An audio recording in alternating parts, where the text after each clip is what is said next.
Yes, my name is Parwana Haidar. I'm a curator and filmmaker, or you would say in the art world, a moving image artist. I'm based here in London, and I'm here to talk about two things.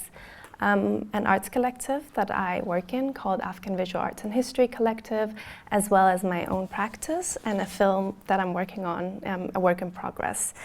So, yeah, a bit about me first. I was born in Afghanistan, but left when I was still young. And so my practice started with this curiosity and a personal relationship as a resource and a curiosity about this big thing that happened before I was born, and to kind of confront that, and also the process of putting together the story of where I came from and why. It has led me to my artistic practice, which is video installation, but also video collages.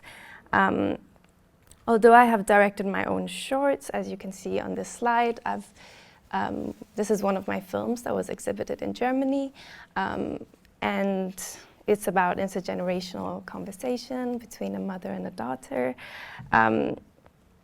My practice also involves collaging lo-fi, low-tech videos and images together. They come from stories from people I've met, from my family and friends, from other researchers, academics, and yeah, maybe like a research hole on the internet, and through this process of figuring out what's happening in Afghanistan. Cool. This is a video that I exhibited, which was commissioned by Goethe Institute. It's called Fidek. It is portrayal of an AI-generated young Afghan girl dancing on rubble to the traditional frame drum dairiya. In the background is like changing empty, opulent Kabul wedding halls. It came from an article I found, which was basically,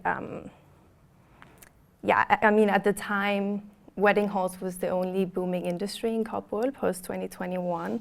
I don't know about the fate of them today, but I wanted to create like a comment on that. And the exhibition was a group show on Afghan futurism.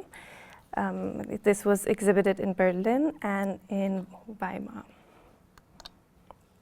For this piece called The Fun We Had, I collaged together family film archives, national film archives, and images found on the internet.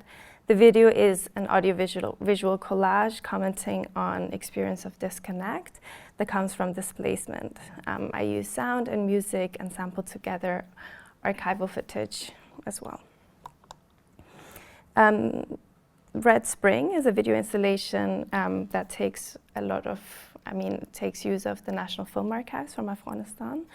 And it is about the disconnection from a visual archive, which leads to loss of collective consciousness in the diaspora.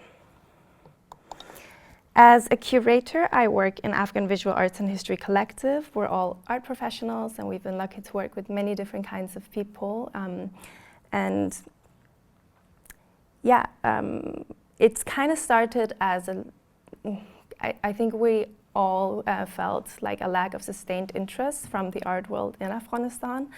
And we wanted to create a collective that goes beyond like sensational stories and exhibition that's just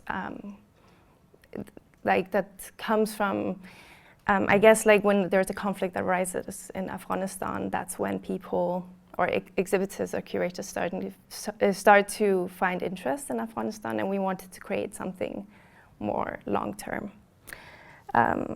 One of the first things we did was an online exhibition post-2021 called Afghan Glitch. It was curated at de-confine Media Art Festival. Morteza Herati's series of videos creates a glitch by way of looping and distortion as a metaphor for what happened on August 15, 2021. When Taliban took over, he uses this metaphor to comment on this loop of conflicts and war, and the glitch is a metaphor for this abrupt disruption that he later also experienced in exile. We created a talk at the Mosaic Rooms on representation of trauma. This is artist Mohammad Sabir and Orna Kazemi. Sabir collects remains from the streets of Kabul and paints Hazaragi embroidered patterns to comment on the ongoing genocide of Hazaras. Orna Kazemi's works and research and drawings explore personal encounters with migration in relation to collective memories of displacement through installation and writing. And more recently, we created a group show on childhood memories in Germany. This piece is called Family Stories. It's by Janu Gausi. The artist commissioned a billboard painter, Sharif, to interpret her family photos. She gathered 30 photos from Kabul when they left, and she gave it to him, and the process of decoding it is documented through video.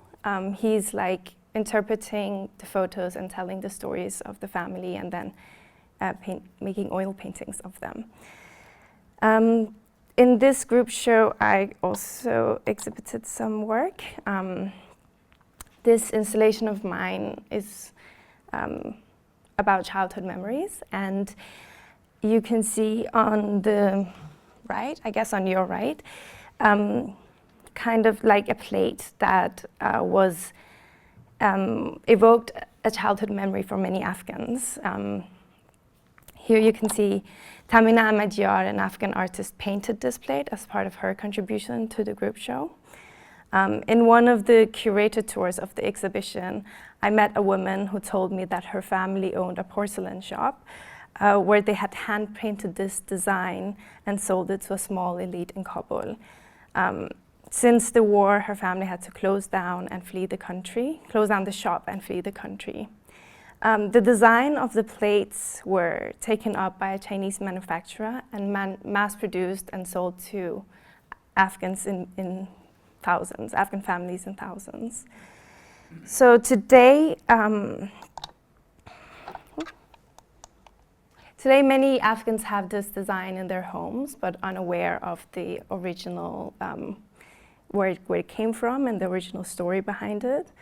So this kind of fascinated me that I met this woman at this group show, and she randomly told me her story, and I haven't been able to get in touch with her since.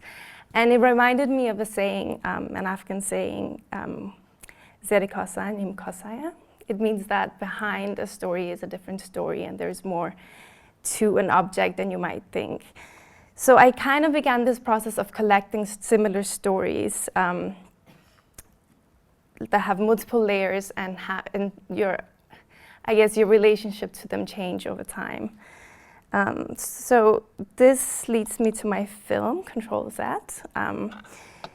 This is a working title serving as a metaphor for the concept of undoing, reversing, or rewriting the past.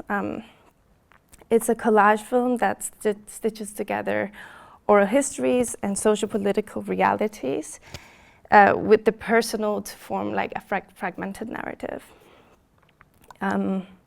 It's a 15-minute experimental short, and it will be exhibited at Somerset House, where I currently have a residency, an artist residency, and that will be in October 2025, yeah. This is my mom, standing in a dress embroidered by her mom, an embroidery tradition that takes inspiration from flowers and animals in nature. It's a method taught to women in generations, and it used to be used as a currency to trade with travelers who move across the region. The origins of this tradition I have found later on to be, even though beautiful and powerful and a symbol of resistance as well as exploitative in its nature. Women are only able to embroider 1 or 2 dresses in their lifetime because their eyesight goes so bad from this beautiful Hazaragi tradition. So this kind of research made me think about like what kind of art comes from oppression and how we romanticize them, and how they then, when you do research on them, how they then change. The heavy reliance on embroidery as a currency comes from the lack of access to other forms of social mobility. And then in the best of cases, within the textile industry of the region, there is a specific pension offered to women who go blind from carpet weaving. The notebook on the right is from an Afghan school textbook exhibited at the National Army Museum in London. Weapons are used as a counting tool in the textbook, and in the curator's text you can see that it says, "These objects compose the everyday reality of life in Afghanistan." However, what isn't mentioned is that these textbooks were printed in the millions by US aid and designed to influence Afghans against the Soviets as part of a propaganda effort. The story of the Kashmiri wolf is a story that, well, my parents have grown up with and the parents before them. It's a folktale that comes from mountainous regions of Afghanistan and is a cautionary tale told to kids to be careful not to go behind the mountains and not to go out alone at night. And throughout my research, it's become clear that it's a metaphor for territorial dispute and political conflict. In a way, wolves don't walk on two legs, humans do. And it might have been told to kids as a way to protect them from the reality of war.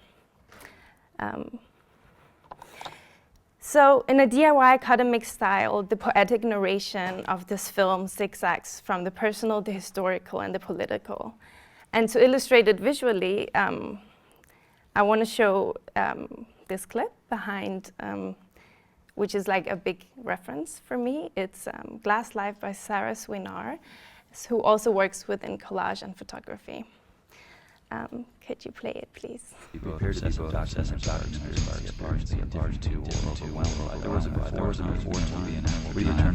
nowhere. Life belongs beyond itself. Or does it? He says the word image is in bad repute because we have thoughtlessly believed that a drawing is a tracing, a copy, a second thing. Distorted dream symbol. Dreaming of systems so perfect that no one will need to be good. The first modernity suppressed the growth and expression of self in favor of collective solutions. Cool. Yeah, so individually these stories end abruptly, but together they create a coherent narrative. The collage is an appreciation of the anecdotal and how sometimes it's the compilation of snippets and fragments that create a bigger picture. It's a comment on how the stories, well, nothing is really whole, and that we take for granted how everything remains bound to history. For my project, both for AVAH and for the film in progress, I am looking for collaborators, funders, and anyone that might be interested in sharing your stories from any research or field work, or anything you might, anything that has sparked your interest since seeing this. I know that as researchers or academics, not everything you kind of figure out can fit into like a thesis. And I think that's what's the power of art, is that you can put things together and yeah, it creates a puzzle, kind of. So yeah, both as part of this film project, but also as part of AVAH Collective, we're always interested in engaging with other people who want to be involved and who want to contribute to us. So yeah, thank you.